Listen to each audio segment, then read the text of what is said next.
ছাত্ৰ-ছাত্ৰীসকল, আজি মই 2026 বৰ্ষৰ হাইস্কুল শিক্ষান্ত পৰীক্ষা অৰ্থাৎ সদ্য সমাপ্ত হাইস্কুল শিক্ষান্ত পৰীক্ষাৰ অসমীয়া প্ৰশ্নকাকতখনৰ 21 নম্বৰৰ প্ৰশ্নটো আলোচনা কৰিবলৈ বিচাৰিছোঁ।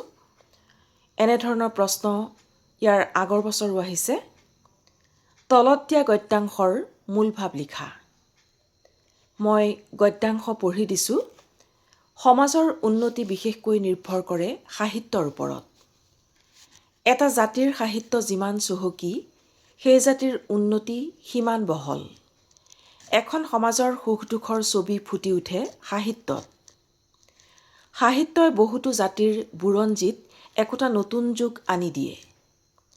ফৰাচী দেশত যেতিয়া মানুহৰ ওপৰত অত্যাচাৰে সীমা চেৰাই গৈছিল, ফৰাচী সমাজত যেতিয়া অত্যাচাৰ বেভিচাৰ বিয়পি পৰিছিল, তেতিয়া ফৰাচী সাহিত্যৰ লেখকসকলে তেওঁলোকৰ সাহিত্যত সেইবোৰ ফুটাই নতোলা হ'লে ফৰাচী বিপ্লৱে বুৰঞ্জীত ঠাই নেপালেহেঁতেন। এয়াই হৈছে প্ৰশ্নত অহা গদ্যাংশ। এতিয়া এই গদ্যাংশৰ মূল ভাৱ লিখিব লাগে। বহুতে হুবহু একেখিনি কথাকে লিখি থৈ আহিছে, কিন্তু একেখিনি কথাকে লিখিলে তোমালোকৰ প্ৰশ্নৰ উত্তৰটো শুদ্ধ নহ'ব আৰু নম্বৰ নাপাবা। ইয়াত তোমালোকে সাহিত্যৰ ক্ষেত্ৰত কিমানখিনি আগবাঢ়িছা বা ভাষাৰ ক্ষেত্ৰত কিমান বুৎপত্তি অৰ্জন কৰিছা সেইটোহে চাবলৈ বিচাৰিছে। এই গদ্যাংশ পঢ়ি তোমালোকে ইয়াৰ মূল বক্তব্য বা মূল ভাৱ কেনেধৰণেৰে উপস্থাপন কৰিছা সেইটোহে পৰীক্ষকে পৰীক্ষণ কৰিব। এতিয়া আমি এই গদ্যাংশৰ মূল ভাৱ এনেকৈ লিখিব পাৰোঁ, তোমালোকে মন কৰিবা। সাহিত্য হৈছে এটা জাতিৰ দাপোন স্বৰূপ। সাহিত্যত চহকী জাতিয়ে সদায় বিশ্ব দৰবাৰত নিজৰ স্থান অক্ষুণ্ণ ৰাখি আহিছে। জাতীয় সাহিত্যিকসকলে নিজৰ দেশৰ উত্থান পতন, বিভিন্ন চৰিত্ৰ বা সুখ দুখৰ প্ৰতিচ্ছবি খুব সুন্দৰকৈ জাতীয় সাহিত্যত ফুটাই তোলে।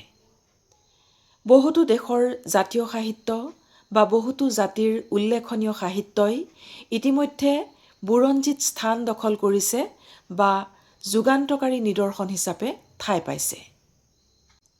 উদাহৰণস্বৰূপে আমি মহাপুৰুষ শ্ৰীমন্ত শংকৰদেৱৰ কথা ক'ব পাৰোঁ।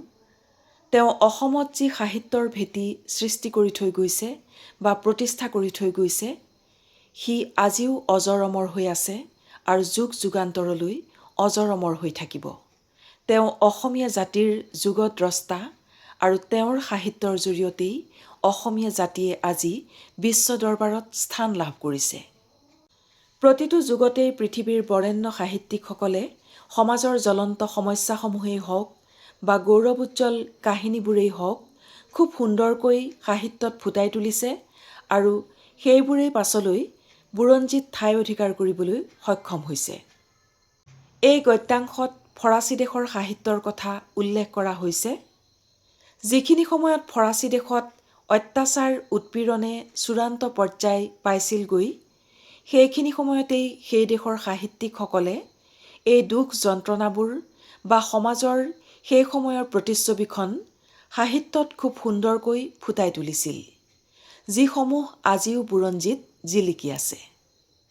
গতিকে আমি ইয়াৰ পৰা বুজিব পাৰোঁ যে সাহিত্যই এটা জাতিৰ অস্তিত্ব মূল্যায়ন কৰে বা প্ৰতিপন্ন কৰে আৰু সাহিত্যই হৈছে জাতিৰ প্ৰথম পৰিচয়। এনেকৈ যদি লিখা তেনেহ'লে তোমালোকৰ প্ৰশ্নটোৰ উত্তৰ শুদ্ধ হ'ব আৰু মই ভাবোঁ সম্পূৰ্ণ নম্বৰ পাবা। আজিলৈ মোৰ ভিডিঅ'টো ইমানতে সামৰিছোঁ। সকলোকে ধন্যবাদ জ্ঞাপন কৰিছোঁ।